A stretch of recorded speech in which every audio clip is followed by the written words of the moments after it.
जय श्री राम।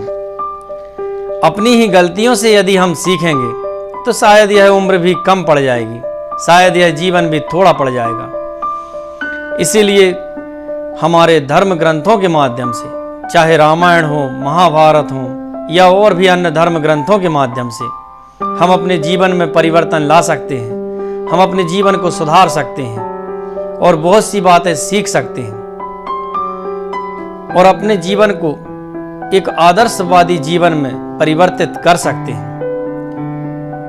आज मैं बात महाभारत की कर रहा हूं। यदि आपके पास महाभारत पढ़ने का, अध्ययन करने का समय नहीं भी है, तो भी आप मेरे द्वारा बताए गए इन 9 सूत्रों को, 9 उदाहरणों को, 9 चरित्रों को समझकर अपने जीवन में परिवर्तन ला सकते हैं, अपने जीवन को सुधार सकते हैं और बहुत सी बातें सीख सकते हैं। सबसे पहला सूत्र, सबसे पहला उदाहरण धृतराष्ट्र का है। अपनी संतानों की गलत जिद, गलत मांग, गलत हट पर समय रहते अंकुश लगा देना चाहिए। समय रहते उनकी गलत जिद को, गलत मांग को रोक देना चाहिए। नहीं तो एक दिन अवश्य ऐसा आता है कि जिस दिन आप अपनी संतान की गलत मांग के सामने, गलत जिद के सामने असहाय हो जाते हैं, बेबस हो जाते हैं। दूसरा उदाहरण दानवीर कर्ण का है।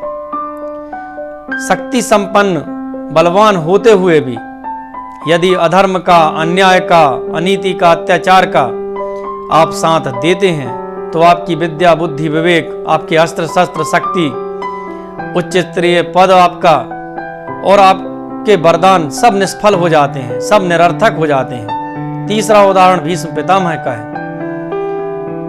किसी को ऐसा वचन नहीं देना चाहिए जिसमें आप ऐसे बंध जाएं कि अपनी आंखों के सामने आप अन्याय होते हुए, अधर्म होते हुए, अत्याचार होते हुए देखें और उसके बाद भी आप मुंह से कुछ ना बोल पाएं। कभी भी ऐसे वचन में नहीं बंधना चाहिए। चौथा उदाहरण अश्वत्थामा का है।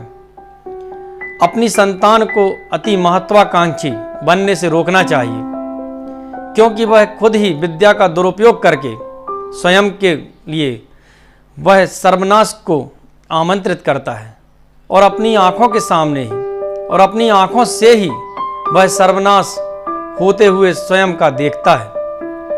पांचवा उदाहरण अर्जुन का है।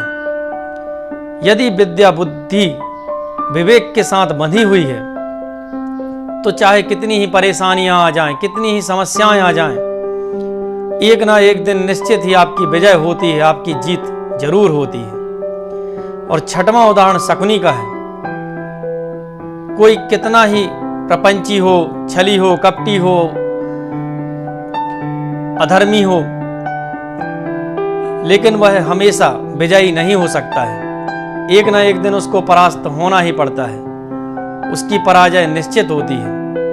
और सातवां उदाहरण दुर्योधन का यह है कि हमें सत्ता का, अपने पद का और अपने दुराचारी मित्रों का ऐसा साथ नहीं करना चाहिए जिसके कारण हम अपना स्वयं का, अपने परिवार का विनाश कर लें, सर्वनाश कर लें। आठवां उदाहरण अंध व्यक्ति धृतराष्ट्र का है। यहां पर अंध व्यक्ति से तात्पर्य अंधे व्यक्ति से नहीं है, बल्कि एक ऐसे व्यक्ति से है जो सत्ता के लोभ में, कामना में, मोह माया में और राज सुख में, उसकी लालसा में ऐसा अंधा हो गया है कि जिसको न्याय अन्याय में फर्क नहीं समझ में आता है।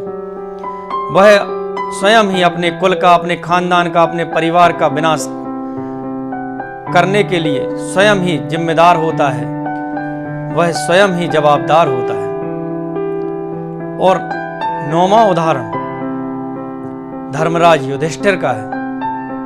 यदि आप नीति पर, न्याय पर, सत्य पर, धर्म पर, कर्म पर चलते हैं तो चाहे कितनी ही विडंबनाएं आ जाएं, परेशानियां आ जाएं, लेकिन अंत में जीत आपकी ही होती है, विजय आपको ही प्राप्त होती है। इन 9 सूत्रों को समझकर और अपने जीवन में हम उतार कर अपने जीवन में बहुत अधिक परिवर्तन कर सकते हैं, सुधार कर सकते हैं। और बहुत सी बातें सीख सकते हैं। इन 9 सूत्रों के माध्यम से निश्चित ही जीवन में बहुत अधिक परिवर्तन होता है। जय श्री राम।